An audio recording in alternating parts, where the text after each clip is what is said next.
Hello everyone, কেমন আছো তোমরা সবাই? আশা করছি তোমরা সবাই খুব ভালো আছো। আর আমি তো একদমই ভালো নেই, কারণ আমার ভিডিওতে ভিউজ হচ্ছে না। তোমরা সবাই ভিডিও দেখো, আশা করি সবার খুব ভালো লাগবে। চলে এলাম আজকে নতুন একটা ভ্লগ ভিডিও নিয়ে।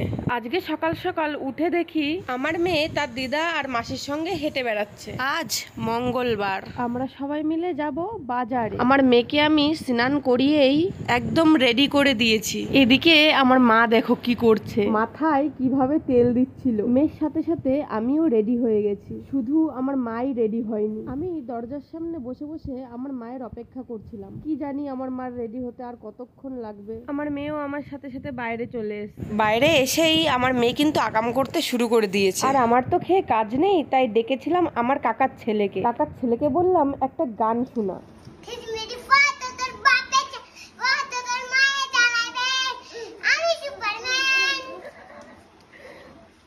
बढ़िया बढ़िया।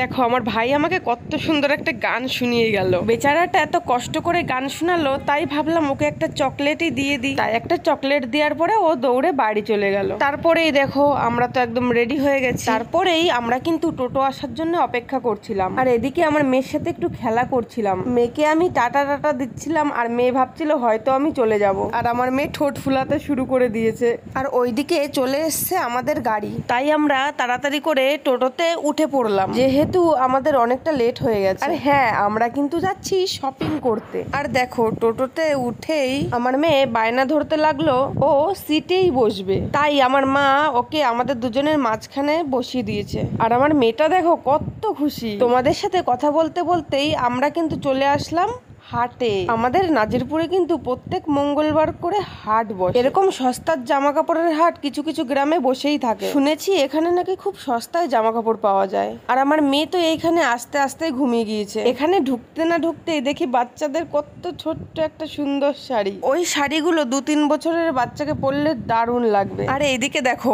আমার মেয়ে কিনেছিল আমার মেয়ের জন্য প্যান্ট কেনার পরে ব্যাগে হাত দিয়ে দেখে যে মানি ব্যাগটাই নেই। হ্যাঁ, ঠিক এইভাবেই আমার মা আমাকে সেই সময় ভয়টা দিয়েছিল। তারপরে ব্যাগে ভালো করে হাত দিয়ে দেখে যে মানি ব্যাগটা ব্যাগেই রয়েছে। আমি তো সত্যি খুব ভয় পেয়ে গেছিলাম। এদিকে আমার মা কিনেছিল বিছনার চাদর আর একটা শাড়ি, আর আমার মেয়ের জন্য নিয়েছিল অনেকগুলো প্যান্ট। এদিকে আমি আর আমার মেয়ে আর হাঁটতে পারছিলাম না বলে একটা দোকানের সামনে আমরা কিন্তু বসেছিলাম। আমার মাই তারপরে ঘুরে ঘুরে শপিং করছিল। আর এই সময় কিন্তু বাইরে প্রচন্ড বৃষ্টি হচ্ছিল। বৃষ্টি হওয়ার পরেই আমরা বেরিয়ে পড়লাম বাড়ির পথে। সব শপিং শেষ করে আমরা চলে যাচ্ছিলাম বাড়ির উদ্দেশ্যে। দেখো রাস্তা তো পুরো ভিজেই গেছে। আমার মেয়ে গাড়িতে আসার সময় দেখো টাকা নিয়ে খেলছিল। যখনই আমার মাকে আমি টাকাটা দিয়ে দিই, ও মার হাত থেকে নিয়ে আবার আমাকে দিয়ে দেয়। কিন্তু এইবার মনে হয় ও বুঝতে পারেনি, আমার হাত থেকে নিয়ে মাকে দিয়ে দিয়েছে। আর দেখো কথা বলতে বলতেই চলে এলাম আমরা বাড়িতে। ওই যে সামনে তোমরা দোতলা বাড়িটা দেখতে পাচ্ছ, ওইটাই আমাদের বাড়ি। বন্ধুরা, তোমাদের যদি আমার এই